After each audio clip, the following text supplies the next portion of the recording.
Hey guys, Shibley182 here, and welcome to part 43 of my horror DVD collection. Today we're going to be talking about Halloween Resurrection, which came out in 2002. I'm going to update from my camera. It's screwing up on me here. If it's lagging a little bit, I apologize. It's the best I can do right now. I still haven't been able to figure out what's wrong with it. But anyway, it was directed by Rick Rosenthal, who also directed the original Halloween 2 back in 1981. It was written by Larry Brand and Sean Hood. I believe those are their names. And of course, it stars Jamie Lee Curtis, once again reprising her role as Lorie Strode, even if it is only for 15 minutes. Busta Rhymes plays Freddie, who is the owner of Dangertainment, and his assistant Tyra Banks. Sean Patrick Thomas plays Rudy. Bianca Kajilich plays Sara. She's your lead heroine female in the movie. And of course, Brad Laurie plays the Shape, Michael Myers. Now, this movie starts off right away explaining away the ending of Halloween H2O, explaining how Michael crushed the larynx of this paramedic and switched places with him, where Michael escapes into the night, and the paramedic goes on to have his head cut off by Lorie Strode. So now it's 3 years later, and Lorie Strode's in a mental institution. She's not taking the medication given to her by her nurses or her doctors. She believes her brother's still after her. She believes he's going to return to try and kill her. He finished the job that he tried to start back in 1978. And there's actually this pretty sweet scene at the beginning of the movie that's very reminiscent of the original Halloween, where Laurie actually looks out her window, believes she sees Michael Myers, looks away for a brief second, looks back, and he's gone. I always enjoyed that scene. I thought Michael looked freaky as hell just standing down there. But anyway, long story short, Michael ends up breaking into Laurie's room, chasing her up onto the roof of the building where Laurie has this trap set up.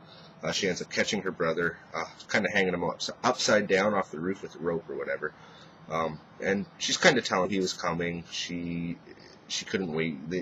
What took him so long? And she kind of gets a little curious, and she tries to take his mask off. And this is when Michael grabs her and kind of pulls her over the edge with him.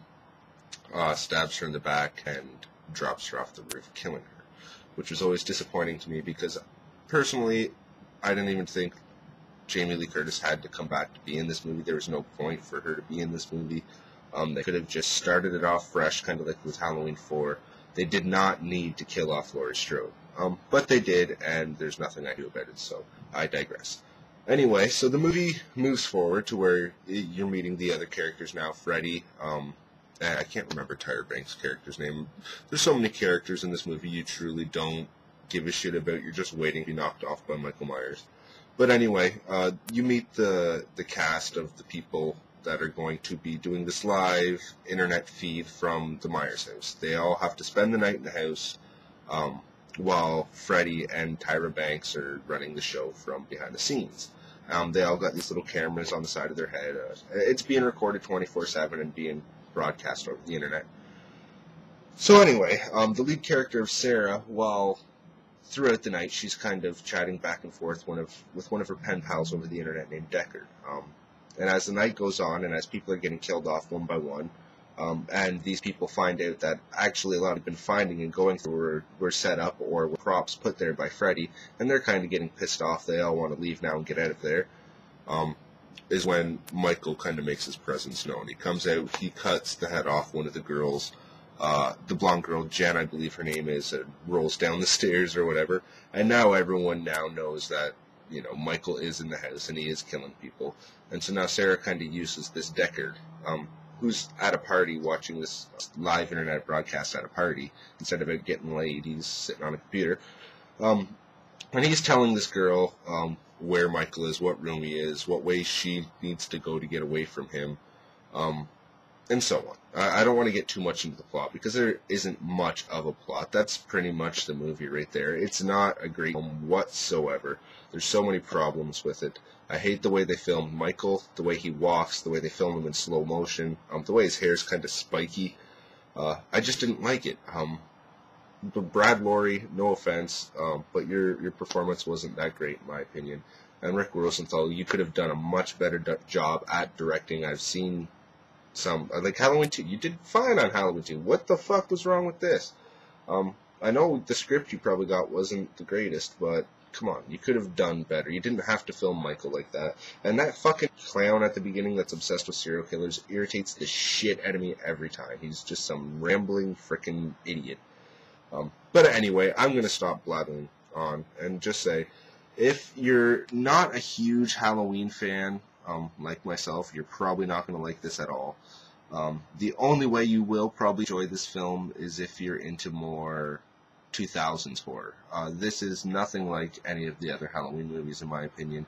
I prefer Halloween 3, The Season of the Witch, over this movie. And don't get me wrong, I love Halloween 3, Season of the Witch. I'm not saying it's a bad movie. I'm just saying, in my opinion, all the Michael Myers movies come before Halloween 3, and except for this one. I enjoy Halloween 3 so much more than this. And this does get watched on my DVD player just because I am a Michael Myers freak. But there are times when I'm watching this movie where I actually say to myself, this does not feel like a Halloween film. Michael Myers, like, you can't even make me believe that's Michael Myers killing people. It just doesn't feel like it. And that's just my opinion, guys. I don't know if you agree with me or not, but that's what I have to say on this movie. I like it, but I don't.